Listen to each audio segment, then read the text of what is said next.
እኛ የኢትዮጵያ ክብርና ሉዓላዊነት ህብረ ብሔራዊነትና ብሔራዊ ጥቅም በውል ያስተሳሰርን በማዕዳችንም ያረጋገጥነን። ትናንት ስንዴ ልመናና ጥገኝነት መታወቂያችን ነበር።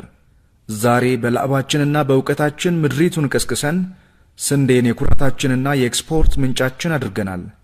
ዛሬ ኢትዮጵያ ራሷን ችላ ለዓለም የምትተርፍበትን ወርቃማ የታሪክ ምዕራፍ ከፍተናል።